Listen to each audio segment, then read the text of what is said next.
they had gotten accustomed to just getting junk mail. So they went from getting junk mail to no mail at all. And a lot of us in this class, I'm sure, we have direct deposits and we have everything set up electronically, so that wouldn't concern us.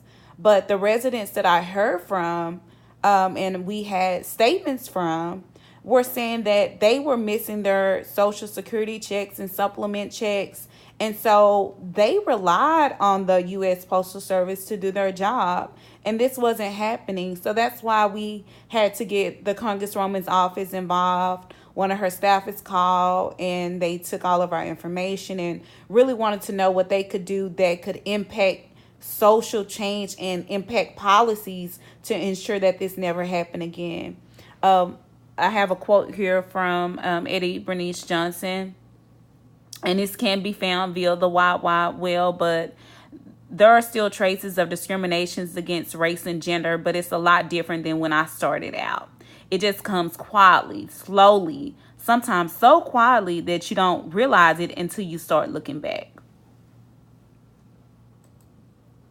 So this is another thing that I was excited about that is happening in South Dallas, and that is the Sunny South Community Garden.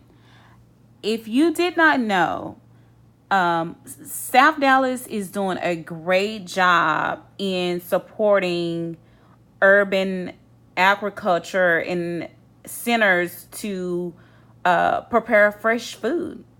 And as well, they also aid in the development and expansion of the Lincoln Culinary Arts Academy to ensure that South Dallas is getting fresh fruit and produce.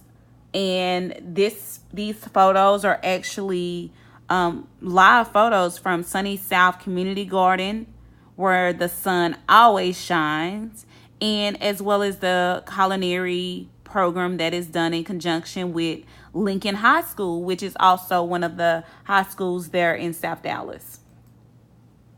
Here's another photo, as I referenced in the presentation earlier.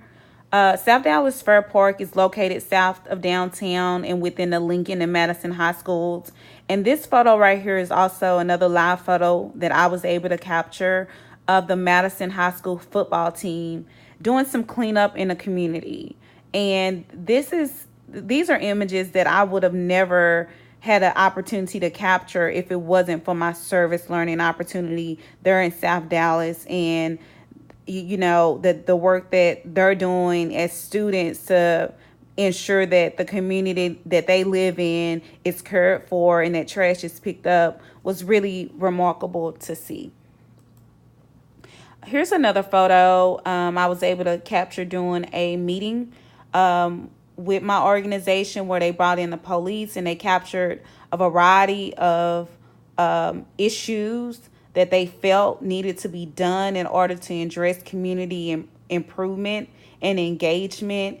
And when we talk about strengths, before we talk about the strengths, I want to remind you that my organization is a nonprofit and they have no staff. It's 100% volunteer, and they have no paid staff. So to be able to do some of these things, as you can see on the left-hand side, or what I identify as strengths, these are free services that they can offer for the public, and I was able to see and be a part of such services as listed on the bullets on the left-hand side of the screen.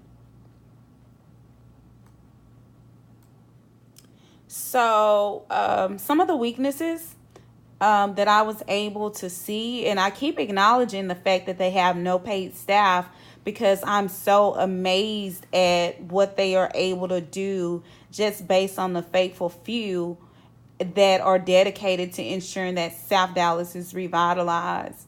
But I can see the importance of the agency, and I only hope that they could receive additional funding to help meet their strategic goals.